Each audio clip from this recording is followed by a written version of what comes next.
Polaris Lance is an explosive scout rifle, and it's about to get a new lease of life in the Witch Queen expansion, given the new artifact mods which are coming next season. Well, now is the perfect time to get Polaris Lance, and today I'm going to check out the Polaris Lance in more detail. I'm going to look at the perks, how to get the weapon, plus how to get the catalyst and what it does, so you're going to be ready for when the Witch Queen releases.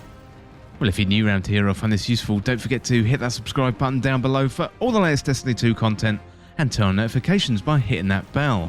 And roughly 98% of viewers who watch This Week in Video Games aren't subscribed, so subscribe today and never miss an update. So Polaris Lance is an exotic scout rifle and was originally featured in the Warmind expansion, and it serves as Anna Bray's signature weapon, having received it, albeit unfinished, from her sister Elsie Bray as a birthday present during the Golden Age. So Polaris Lance is a solar energy scout rifle, and it's got some really interesting exotic perks. So first of all, we've got the perfect fifth. Precision hits return ammo to the mag, and landing 4 precision hits loads a delayed solar explosive round for your next shot. Also comes with Zen moment, so causing damage with the weapon increases the stability. Well, the main perk here, of course, is the perfect fifth. So ideally, when you're playing with this weapon, you want to be getting as many precision hits as you can, as you get the benefit of that explosive round for the 5th shot.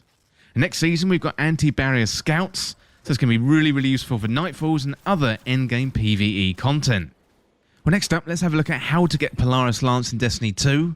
So you can get this one from the exotic kiosk in the tower, and that is called the Monument to Lost Lights. So go to the tower, it's next to your vault, and you want to look under the Red War section. So Polaris Lance is going to cost you 1 exotic cipher, 125,000 glimmer, 200 Spinmetal Leaves, and 1 Ascendant Shard. We can get an exotic cipher from the Season Pass, or you can complete the quest from Zur, and he's around from Friday until reset on Tuesday, and I do a guide on Zur's location each week, so make sure you subscribe and hit that notification bell to never miss a Zur update. Well, Glimmer can be acquired from pretty much any activity, so strikes, Gambit, Crucible, public events, patrols, you name it, you're going to get Glimmer there. You can also go to Spider and trade in materials for Glimmer, but don't trade in your Spinmetal Leaves because you're going to need those for Polaris Lance. But do note, when the Witch Queen drops, Spider isn't going to be around anymore, so you want to go to Master Rahul in the tower. Well, for the Ascendant Shards, you can purchase these from Banshee 44 in the tower, or you can get them from high-level Nightfalls as random drops from the final chest. And I think also the Ascendant Shards are going to be transferred to Master Rahul once the Witch Queen drops. Well, finally, you've got the Spinmetal Leaves, so this is a little bit more in-depth, so I'm going to get into how to farm Spinmetal Leaves next.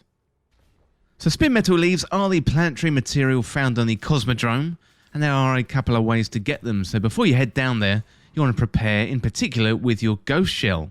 So there's a mod called Wombo Detector, and that helps you detect caches and resources within a 50-meter range. So put this on your Ghost, as it's really going to come in handy. So once you've done that, head down to the Cosmodrome, and there's a few farming methods we're going to combine here. So make sure you pick up all the bounties from Shorhan. He is the vendor on the Cosmodrome, and his bounties are going to reward you with a bunch of Spinmetal Leaves.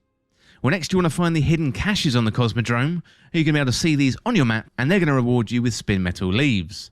Then finally, you can find individual Spinmetal Leaves on the ground. So if you get your Ghost out, the Wombo Detector Ghost mod, that's going to do the business, and it's going to help you find them nice and fast. It's also worth checking out Spider on the Tangled Shore up until February the 22nd, 2022, as he may be selling or trading Spinmetal Leaves, so his inventory rotates daily, so do be careful with Spider though. I would wait for 5 Spinmetal Leaves to be sold for 1 legendary shard rather than 5,000 glimmer. Unless you've got loads of glimmer, then knock yourself out. So if you are checking out this guide after 22nd of February 2022, then Spider will have handed over the material duties to Master Rahul in the tower, so make sure you go there for the material exchange instead. And it should all work the same way. So the final thing to do is go back to the tower and trade in all those materials at the Monument to Lost Lights, and you can pick up Polaris Lance. So congratulations, this is a fantastic and explosive scout rifle, and it's only going to get better when the Witch Queen drops. Well, next up, let's have a look at the Polaris Lance Catalyst. So Polaris Lance is explosive on its own, but with the Catalyst it really makes a difference, and it makes it even more explosive. So first of all, let's have a look at what the Polaris Lance Catalyst does. So the Catalyst introduces the Dragonfly perk.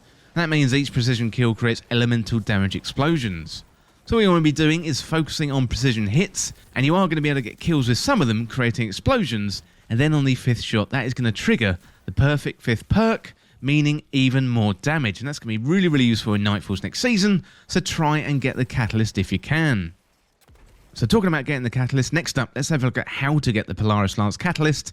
So this Catalyst is a random drop from playlist activities, that includes Strikes, Crucible, and Gambit, so grind out those activities and it will drop for you. You don't need to be using Polaris Lance, although you do need it in your inventory, so Strikes, they are probably the easiest and the most efficient way to get the Catalyst. Next up, let's have a look at how to upgrade the Polaris Lance Catalyst. So you will need 500 kills with the weapon to get it fully upgraded, and there are a few methods to upgrade the Catalyst.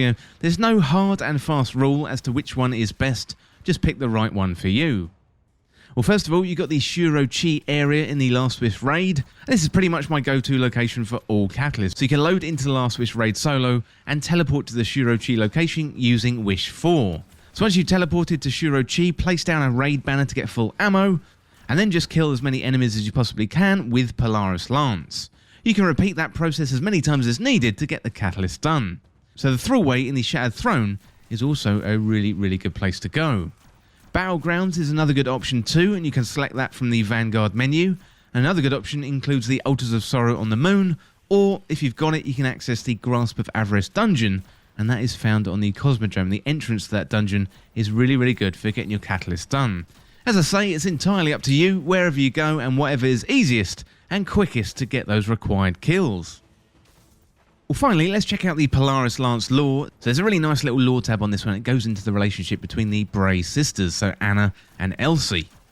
Well, let's have a look at it now. So most people wouldn't consider a broken weapon a birthday present, but the Brays aren't like most people. Sure, they tell me I'm smart, but they have a closeness, a relationship to the tools and machines they work with that goes beyond words. I never thought they'd trust me enough to be part of that, until today. Elsie knows I've been working in the lab trying to perfect the scout rifle design in secret. I thought she'd be angry that a weapon like this was a Bray project, not something for her adopted little sister. But this morning she surprised me. She handed me the weapon, a smile on her face, and she told me that she checked it over, but only I could finish it. A real piece of Bray tech, and it's mine. So I finally feel like I've found my place. The Brays are more than just scientists, they're my family. Well, really touching lore tab there from Anna Bray. Really, really fantastic stuff. But let me know in the comments what you think of the Polaris Lance, and let me know if you're going to be picking it up for the Witch Queen.